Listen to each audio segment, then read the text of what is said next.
Hello, everyone, and welcome to Season 2 of The Raven. I'm Jason Lavelle, your host and your guide on this literary journey. And I am especially excited to introduce my guests today because they are the real-world embodiment of two of my favorite fictional characters, Temperance Brennan from the show Bones, and Indiana Jones from, well, we all know Indiana Jones. My friends, please welcome the amazing V.S. Holmes to the show. V, how are you today? I'm doing good. Thank you so much for having me. This has been a long time coming and super fun. So I am excited to have you here. I really am. And I just hinted at some things that you do. yes. So now you're gonna have to fill us in. Tell us a little bit about yourself. So I'm a sci-fi fantasy author. I am also, my day job is as an archaeologist. And I do contract archaeology, which is not nearly as glamorous as like the big giant pits that are open in all the TV shows, but is more like the modern day cowboy with a shovel instead of a horse. So we go state to state, we're in a different place every week usually.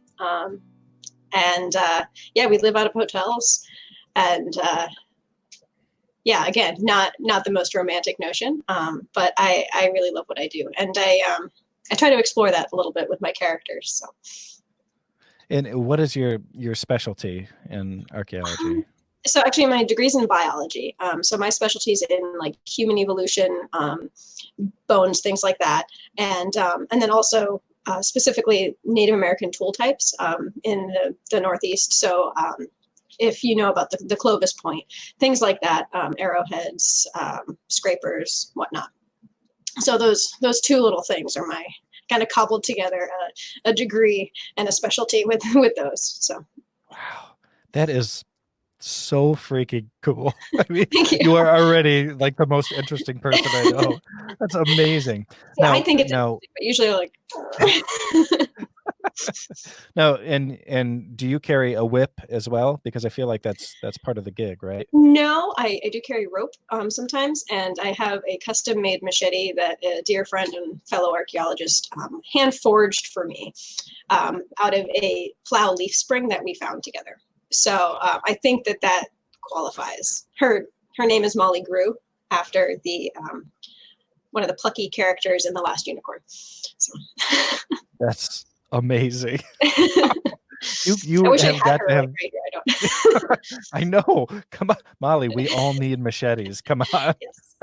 Yes. Oh, that's awesome. Oh, okay. Well, I could riddle you with questions about archaeology all day long, and they would be like completely tourist questions, like just based on what I've seen on TV. But we're actually here to talk about your book, and I'm super excited about it because I really enjoyed it, Smoke and Rain, and you're going to be doing a reading for us, right? I am. That's what I was told. Well, this is your time to shine, and I have been told that you do wonderful voices, so I'm expecting this to be I said I alive do with voices. voices, wonderful voices. We didn't say wonderful. No, that's all you. Well, whenever you're ready, take it away. All right. Well, here I can do some show and tell here. Ooh, yeah, I like that. Oh, wait, hang on. Keep that up there because we can do the whole solo. There it I told you is. no close-ups.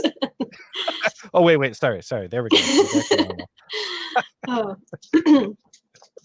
Alrighty. So you'll probably recognize this scene. It's back by popular demand. Excellent. All right. Crisp air burnt in Alia's lungs as she made her way along the quiet street. It was close to midnight, but many lanterns still glowed in the surrounding houses. Dancing was more fun than she ever expected, and with Wes she felt safe. Even if she and Aaron only loved each other as friends, the wound from his loss was too raw for her to consider romance. Despite the cold, she enjoyed her new freedom. The city was peaceful, open for exploration. She trailed her fingers along the cool stone of a cobbler's shop, humming the last dancing tune absently. I'll have Armin show me the gardens soon, though perhaps they're all brown in the winter. Boot falls as she passed an alley made her turn. The street was as deserted as before. Hello? Metal hissed against leather, raising the small hairs on the back of her neck. Who's there? Two men emerged across the narrow street. They were dressed in dark clothes. Alia was certain the scarves covering their faces were not for warmth. She stepped back until she felt the wall behind her. Whirling, she dashed towards a larger street, several buildings down. Hard muscle tossed her to a halt as a third man emerged from behind a workshop. His hand clamped over her mouth and she tried to pull away. She bit down hard and skittered away when he let go with a curse. Help! She pitched her voice to Carrie, something Marin did when she wanted her way. A fourth man arrived. Their clothes were unmarked. The run in green marked their irises. I will not have her on my cart. You endangered the city bringing them back. Thomas's words echoed in her head. They're fearful enough to attack me? Drive me out? She wondered what she would do to save her own city. Indecision froze her limbs. Perhaps they just wanted to frighten her. Please, I know you're scared. I don't mean to threaten your city. Let me go and I'll leave, I promise. She hated the fear in her voice. We can't afford that, girl. You get out, so does word those women were here. The speaker drew his dagger. It was a curved, wicked-looking thing, and Alia realized she saw it at Armin's stall. Strange, what one thinks of when they're about to die. They intended to kill her, and her skills at hand combat were serviceable, but not against four men armed with blades. Another man burst frantically onto the street. Behind the twisted snarl, his features were barely recognizable. He threw himself blindly into the closest man. Surprise seized the others, but only for a moment. Armin landed a blow to his opponent's temple and slammed the palm of his hand upward into his nose, driving bone and cartilage back. He whirled to face the next man. An arm came up to block, but he was too slow. The attacker's blow landed on Armin's chest. He staggered, but rushed forward, fists raised. His steps faltered and he stopped, staring in confusion at the deep stain growing on his shirt. Damn it! His knees gave out, and he fell face down in a culvert. Alia stared. Run? Fight? She should have used the surprise of Armin's attack to overpower one of the men. Instead, her feet rooted in place. Armin shuddered once in the gutter, then lay still. Darkness churned in her mind. It was angry and roiling. It was despair. It was the loss of something as familiar as her soul. The world trundled past without knowing, without seeing the force building inside.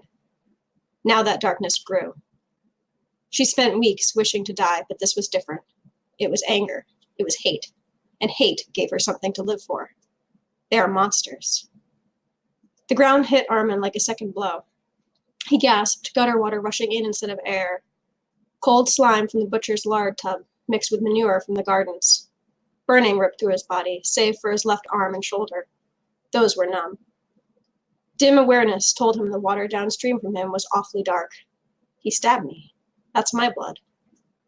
Bile rose. Muscles convulsed, but he did not know if it was from fear or shock. Alia? Her name came as a gurgle. He expected to see her dead, to see an empty street. Alia pressed against the wall. Stop, she whispered. Then her features smoothed, and she forced herself up. When her eyes swiveled to the tall man, they hardened. Delicate hands raised before her. Stop. One man rushed forward, blade raised. Armin's world exploded into darkness. It was not unconsciousness enveloping him, however, but roiling black fog. Fighting broke out, and he heard a shout, pounding feet, and then silence. They've taken her. A gentle hand brushed dirt from his face. Cold hands rolled him over and cleaned the scummer from his nose and mouth. I won't let you die in a gutter, Armin. Lead and energy laced Alia's voice, and he blinked his vision clear. Calm erased any concern on her face, and her gray eyes darkened to silver black, glowing in the dark like an animal's. Black veins marbled her skin. Bodies lay in the street. Black fog drifting from their open mouths where it had choked them. Alia turned his face to her again. You're safe. Her palm pressed against his wound, achingly cold. He groaned, stomach rolling at the pain.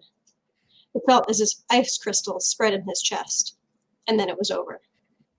Alia sat back on her heels, blackness streaming into her, twisting under her skin before disappearing. Her eyes lightened to gray and rolled back. She gasped once, then fell. He reached out but stopped short of touching her. Quick breaths misted the air over her mouth. Will Leanne have the wrong woman? It was his last thought before the shock drove his mind from consciousness. Awesome. Thank you. I love it. I love it. Yes. Oh man, that's such an intense scene, and so early on. I know. Yes, I love it. So, there's a lot I want to talk about here. But I think it's probably best that we start with the world that you've created. So tell me a little bit about the Reforged world and its inhabitants. Well, it's changed a lot. So I started working on it when I was about 12. And thankfully, it's changed a lot. And I really wanted to explore a world where magic wasn't really common. Because a lot of the fantasy books, at least that I was reading, there's sort of magic everywhere, which I think is really cool too. And I do want to explore that at some point. But I really was drawn to the more archaic, like almost Titan-esque powers that were really just ancient and pretty much gone from the world. And how humanity was interacting with a world that had magic, but like really not anymore. And they didn't really necessarily know how to navigate those relationships anymore. And that's sort of where I went with the world. But the initial story was really just Alia's, her trying to find herself and find out who she was as a person who doesn't really fit in all the places she's been. She'll fit a little bit, but not entirely. And I think that's a feeling that a lot of writers have, that I've spoken to, this sort of like child of nowhere, child of everywhere thing. That was really fun to sort of engage with her character. And then of course all the other characters are doing that in their own way as well in some ways. So well, and there's a lot of players here. There's a fairly large cast. Yes. But I'd really like to hear more about Arman and Alia and kind of how these two came into each other's orbit. Yes. So Alia, she was sort of a foster child. She was raised in a desert city, Ken. And she and Arman encounter each other for the first time when that city is massacred. And it's massacred because they were sheltering these women called the Leanne, and they are some of the few creatures who can still do magic. And their magic is sort of rooted in balance, and they have this very like rigid, balanced way of using their power and sort of dealing with the things that have come against them. And what happened is, so they're I was going to say they kind of reminded me of the Jedi, where they're all about maintaining the balance of the universe to a fault. Yeah, definitely. I was drawing from them, and then also a bit from the Bene Gesserit from Dune, sort of with this all female thing, and though the Bene Gesserit are human. And yeah, they're the creators of the gods. And there was a disagreement long ago, and the gods have overthrown them now. And it's basically become a genocide. So the human armies of the gods are going through and just eradicating them from the earth. And Armen City was originally the guard city of one of the Leanne Citadel that they had. And like long since fell to ruin kind of deal. And but because of that, when the city is massacred, he and some of his friends go and they take in these women and then the victims of the genocide, and it of course brings down armies on their heads, and which is why in the passage I read, she was experiencing some of this unrest and these people who wanted to kind of kick her out for their own safety. And he's a sort of your roguish type. He's fun-loving, and he does sort of now want to settle down. It's something that he's really thinking about. He knows he should do, and he's a jeweler. He works in a bladesmith shop, working on the hilts, and he has to balance this, like, well, I'm supposed to protect these people, and I'm supposed to protect my city, and this is something that, you know, is important to my people, but at the same time, I kind of just want to have a normal life, and I want to be here with this woman I'm supposed to marry, and that all sounds good, I think. So Yeah, and it's interesting. He has a lot of, well, maybe not a lot, but there's a fair amount of internal conflict with him, because he really does want that life with Verity. Am I saying that right? Verity? yes, yeah, With Verity. Verity, you know, and it would be a really good life, but he's also called to this, almost, you know, this higher power, this higher notion of good and evil, and he knows that he needs to be on the side of good for it, which is really cool. He's a good character. I love him. And you He's know, one of my favorites. I like him too. But him and Alia, though, they have a really interesting interpersonal dynamic. Not the typical relationship that I usually see out of a fantasy novel with a male and a female lead, because inevitably in almost all fantasy novels you have a male and a female, and it's some kind of romance. But that's really not what it's about with him. It's more of a friendship and a partnership. You know, how did you make a conscious decision to do that, or is that just kind of how they evolved? Well, so in like one of the first iterations, they got married like halfway through the first book. Spoiler alert, they don't anymore. And I mean, that was just like me being 12 and like, well, that's what you do, right? So I kind of wanted to push away from that. And I think really, I realized that if they were to end up together, the way their dynamic is in the beginning, it wasn't conducive to that. You know, they have this, well, it's an interesting dynamic. It's not necessarily healthy, because Armin's like, I have to be your guard. I have to protect you. And she knows that she can protect herself to some extent, but she's also incredibly naive about a lot of things. And so while she does need a guard, it's perhaps not for the same reasons that he thinks she does. And, you know, he's trying to handle that with this, like, you know, protect the precious princess. And then, you know, meanwhile, she's killing people for him. So I kind of wanted to turn that on its head a little bit, where the guard role wasn't necessarily this like honorable position. It was kind of something that was awkward and something he wasn't prepared for, and maybe that she didn't really want. And I've had a lot of fun too exploring that in the later books as well, that dynamic that changes. So Oh, that's cool. Well, and I appreciated that it was a little bit different from what I usually read. And I thought that was really fun, because, you know, the whole time, man, I keep going back this, you know, my wife and I have been rewatching the Bones series. oh yeah. And so I've got Bones in my head all the time.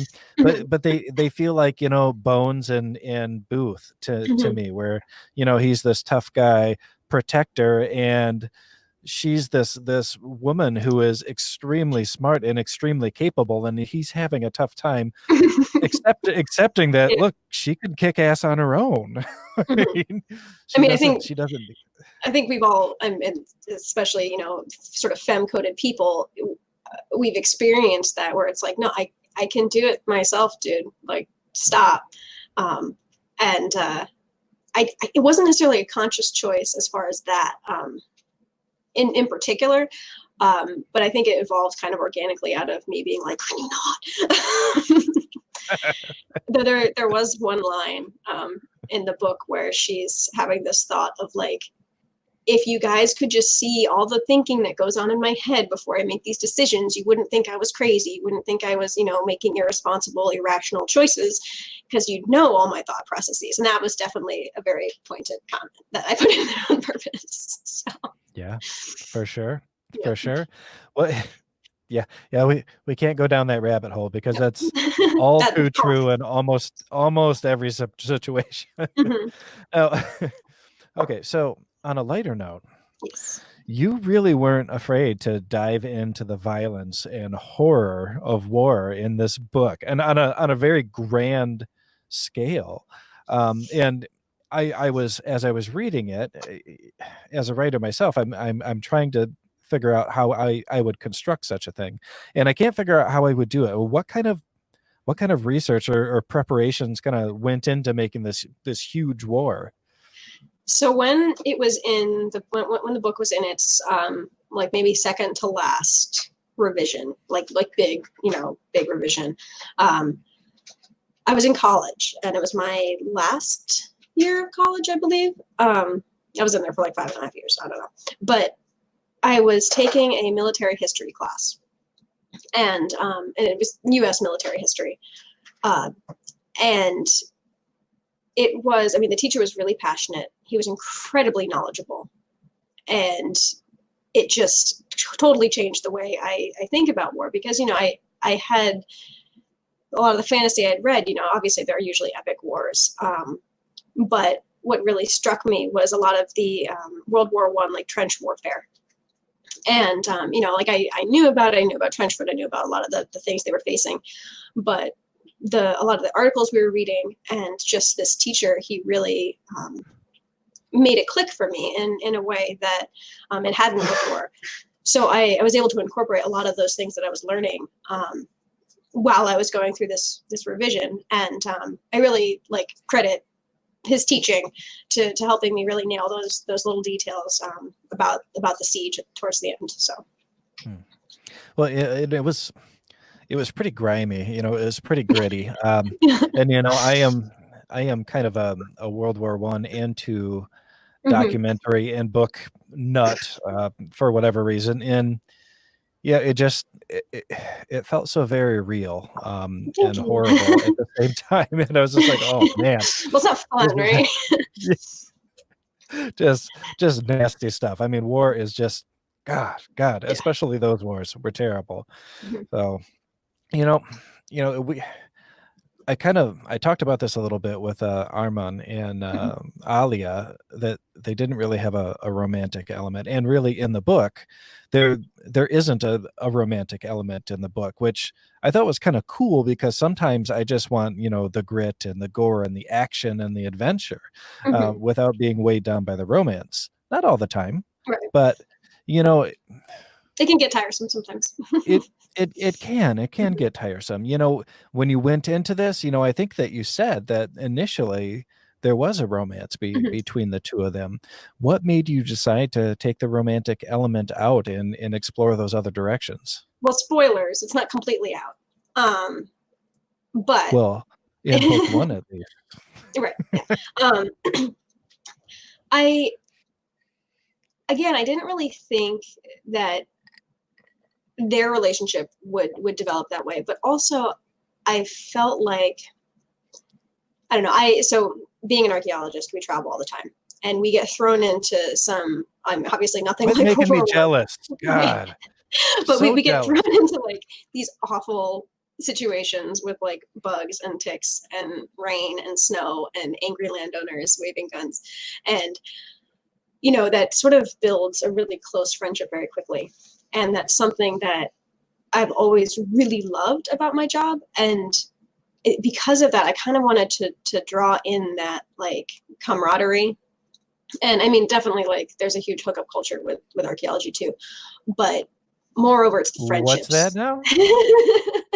I mean, because you're on the road. There's when I said there's not a lot of romance to it, that depends on the romance you're talking about. But Well, I wanted to hopefully draw. your husband's not sitting right there with you. No, he is, but that's how we met, so it's okay. He's an archaeologist too. So I wanted to bring in the camaraderie and the closeness that can come from living on the road, and the intimacy that can come from living on the road with people that isn't romantic. Because I think that ultimately those relationships can be a bit more powerful, and certainly more lasting in a lot of cases.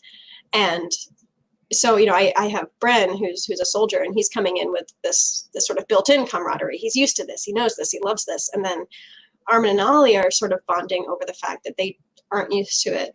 This is new to them. It's still exciting, but it's also like war and like awful. And I just felt like it wouldn't become a romance logically Well, in that specific circumstance. well, and it's interesting too, is as we progress and they spend more time on the road and start connecting with these soldiers, Alia really, it really seems like she wants to connect with him and be a part of their society, or at least integrate with him, whereas Armin has a lot tougher time with that. I mean, I think that right right through to the end, he kind of thinks of himself as this lone wolf, and even though Mhm. he's working as part of the team, in fact, he's doing a lot to help these soldiers. He's still, I feel like he's still on his own out there, Mhm. or at least maybe in his head. Yeah. But yeah, the interpersonal dynamics were really cool in this book, and I really appreciated that even when we're laying siege on, is it Fort Shadow where we Mhm. were laying Yeah. siege? Yeah, that's Even when that's the we're one where they remark on like, can they have any original names? That was sort of a jab at yeah. myself. Can I think of I did anything? I did think that was pretty funny. Yeah. But even there, you didn't let up on the interpersonal stuff, which is something that I see often in epic fantasy, where we've got so many giant battles that, okay, it's just a blur of, mostly men and blood and some dragons, and Mhm. where the hell are all the relationships? So I thought that was exceptionally well done. Thank you. Um, Yeah, this the brotherhood, and like again, well, brother sisterhood, the camaraderie is like, I think that's what gets people through war. So yeah. like, I mean, you can swing a sword as much as you want, but if you have no reason to swing it, you know. Yes, and a lesson for authors or playwrights or screenwriters, whatever out there, is when you're having these grand wars or huge battles, the reader is going to actually care about it a lot Mhm. more if you're focusing on individual characters and how it affects them, rather than, yes, and the 100 men stormed up the side and they were all mowed down, and we don't give a shit about that. We want to know what happened to Kyle as he was, Right. running for Area 51, and Mhm. tell us about his backstory. It's the individual interpersonal connections, I think, that really make a difference. But Yeah, that's definitely true. Well, I guess as a reader and as a writer, I think it's the people that we care about. yeah, well, and I think it's the same reason that I'm old enough that I watched the Twin Towers fall, Mhm. as they fell, and Yeah. it was a horrible day. There was a lot of tears, and now going back and watching the documentaries that my wife makes me watch on it, that focus on maybe one or two individuals that were a part Mhm. of this tragedy, I am much more affected by those, I think, than I was watching them come down, because Yeah. now I know these people's story and Mhm. it's just ripping my heart out. So Yeah. good lesson for you guys. Take a tragedy and focus on the individual in the tragedy. Mhm. Um, No, no, oh for sure. man, we got down to dark road there. What the heck? Well, let's get back to something easier. Mhm. Let's talk about sex. Now, you already brought this up, and I almost segued into it right then Mhm. when you were But talking we had about to being mention the on. Twin Towers first. Yeah, I had to mention the Twin Towers. I couldn't get out of it. When you talked about, kind of the life being on the road and being Mhm. a little bit more nomadic, and how some of this hookup culture isn't necessarily romantic, but it's still Mhm. important. And in this book, there isn't a lot of sex.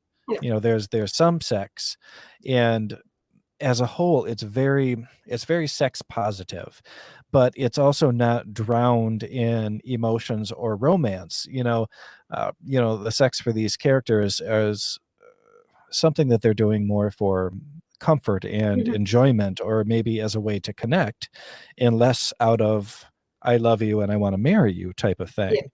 And I thought that that was really cool and also really different from what we're normally reading.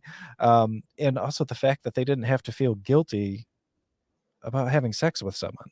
Mhm. So, and I thought that was kind of a bold thing. So tell me a little bit about being sex positive as an author.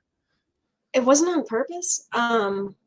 I mean, like now I do it on purpose. And I analyze what I'm writing a little bit more now because Smoke and Rain was my first published book. And so I guess thankfully I did it okay. um, but I think when it came to that, I was I hate a lot of the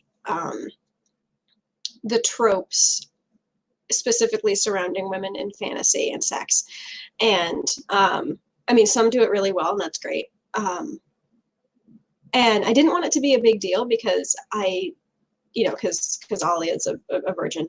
I didn't want it to be a big deal because in my opinion, it's not. I mean, if it's important to a specific person, that's great, that's cool, it's important to them.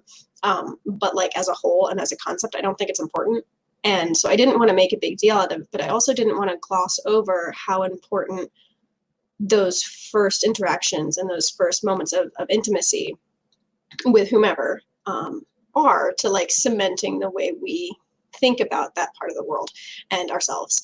And I sort of, once I went through and was like really analyzing the scene after I'd written it and was revising it, I wanted it to be a little bit of a metaphor and kind of a dichotomy with her power. Because this is something she's choosing for herself and she hasn't chosen her power, but she has to deal with it. And, one thing she can control, one thing she can't control. But it's also just such an innate part of her and part of who she is as a person. And I didn't want to make it a big deal and have it be with Armin. Because then there's like always it's the night before battle, let's bang, and that's just, it's kind of predictable in a way. And that hasn't really been like that momentous thing hasn't really been my experience or a lot of my friends' experiences. It's not necessarily lackluster, but it's sort of like, yeah, that was a thing, cool, whatever. And I felt like that would be much more organic with the situation she's in. She's in battle. She's facing death every day. She's facing people dying in her arms. And, again, like sex and death are so intertwined. And yeah, I really, again, that was totally not in the first version of the book. But especially as her friendship with Narrier developed, because their friendship developed first in my head. And I was like, oh, wait, I've seen this before. I've done this before, and I just really liked how it turned out. So, and then my beta readers liked it too. So I was like, okay, I guess I'll keep it. That's really good. And we live in not all of us for you out there, but at least here in America and in most of America, we're fairly repressed when it comes to our sexualities. And Mm-hmm. but when you're writing a book, I think it's important to remember that we are all very sexual creatures.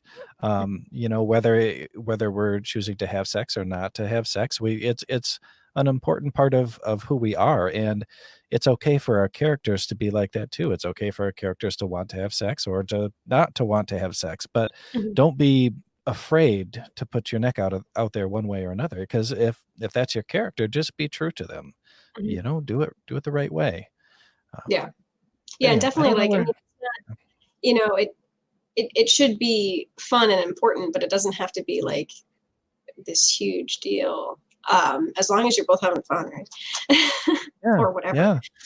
Well, in my second book that I wrote that ended up being the first in the series somehow, my main character Delia is has experimenting with sex as she's growing up. And Mhm. it's something that she does and she enjoys, but doesn't scar her or mark her for the rest of her life in any way. It's just something that she went through growing up, and now she's making choices based on things that have nothing to do with those early sexual experiences, because that's what we do.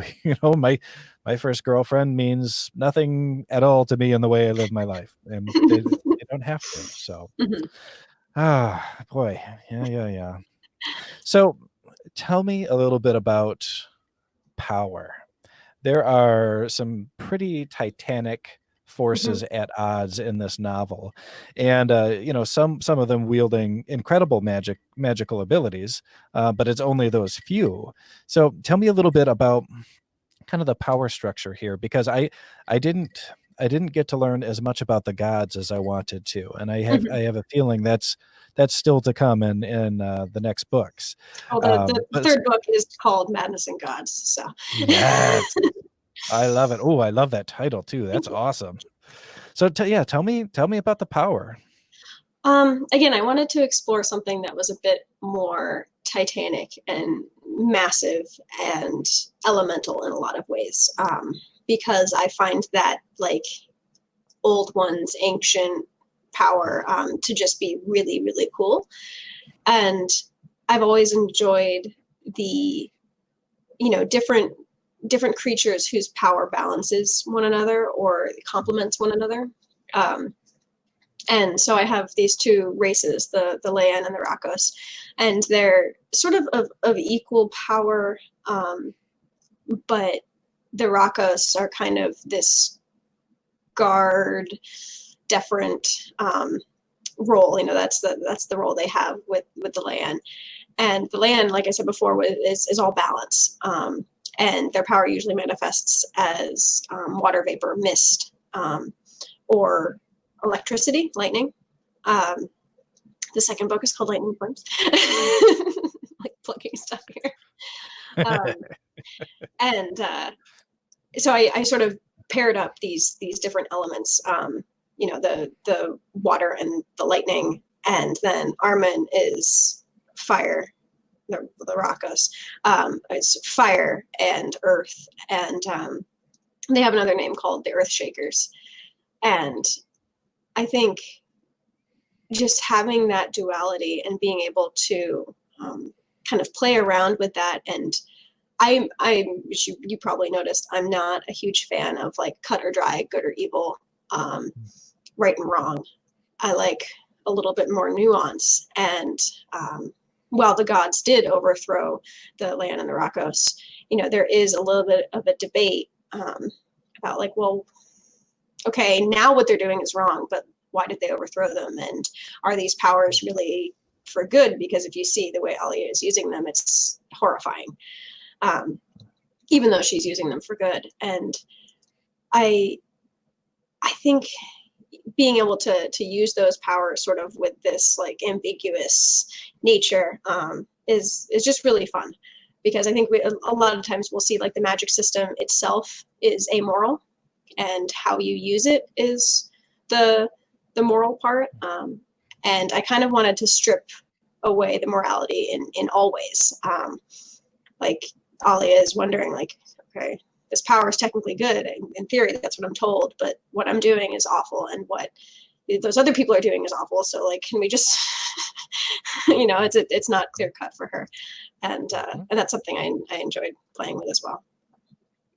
Well, and we just had over on our other show, Spilling Ink, we had Craig DeLuey and Andy Peliquin on, and we were talking about villains or antagonist and evil, and we had a very good discussion about how everything changes if you just switch the perspective around. Mhm. So if we're seeing the story through the point of view of the Leyen, maybe we're seeing the gods as our bad guy, but I'm really interested to see a little bit more about what may have happened back in the day, because I have a feeling that if you look at it from the gods' point of view, that it's going to be a completely different story.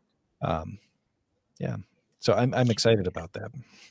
Yeah, I've been having so much fun. I'm currently finishing the final book in the series, and it's like I mean, it's terrifying because I'm trying to tie up all these loose ends and trying to remember which ends are even loose and whatnot. But it's been really incredible to, because I mean, like, yeah, I'm doing it and I'm planning it and I've made these characters, but because I've changed so much over writing it, and the way I analyze story has changed so much since I started writing the series, that I'm really seeing a lot of the themes and threads now, whereas before it was like, oh, this is just fun and this really fits and it feels right, and it's like, now I know why. And trying to draw in a lot of the stuff about the gods and about the history, and sort of analyzing how I feel about that stuff too has been really cool. And I think that, being a great instinctual writer it's such a good talent to have, and especially when you're first getting going. But as you continue writing and learning, you add this experience and this extra knowledge to your instinct, and you can really craft good stories that, because the first in the series may just be huge brash hit, and then all of a sudden you're writing book 2 or 3 and you're adding more and more finesse to it as you go, and that's just a cool thing. Yeah. So. Yeah, I've been using the story grid. One of my best friends is story grid editor, and I'm finding like there's a lot of pieces that I would work in myself anyways, but I just wouldn't take it as far. And the story grid is making me like, no, just one step further. Nope, make it even more dramatic. Because you can kind of feel like you're going a bit too far sometimes, and especially when it's like high drama and magic and whatnot. And that's really showed me. It's like, no, this is. Like, a lot of your instincts are right. You just have to follow them through. That's awesome.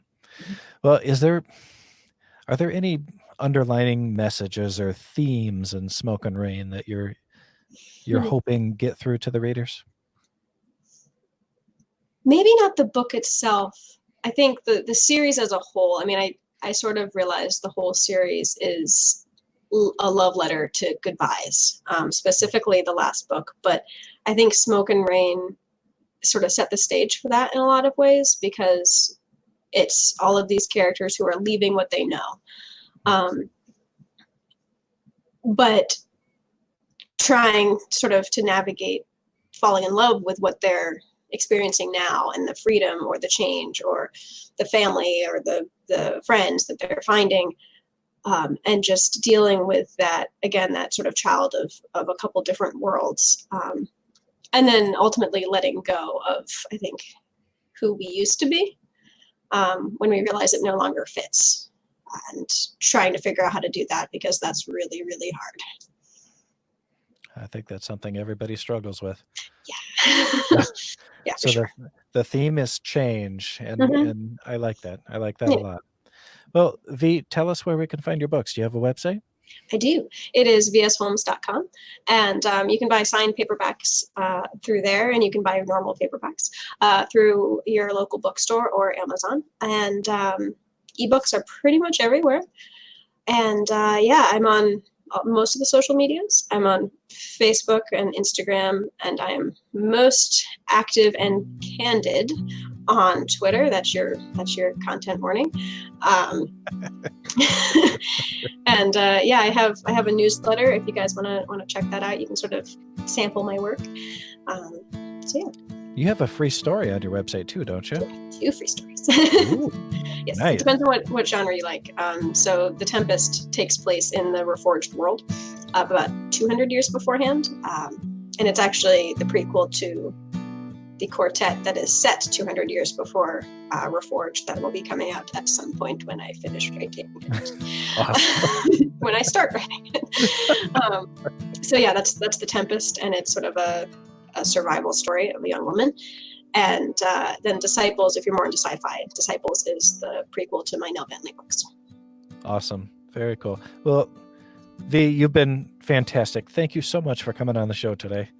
Thank you so much for having me. This was fun. It's really, really neat to talk to someone who's read the book, because that's like the questions are just awesome. Well, I don't know. I like to get a little bit deeper into it. I haven't thought of that yet. I just did it. Oh, all right, everybody. Well, thanks for tuning in. We'll see you next time.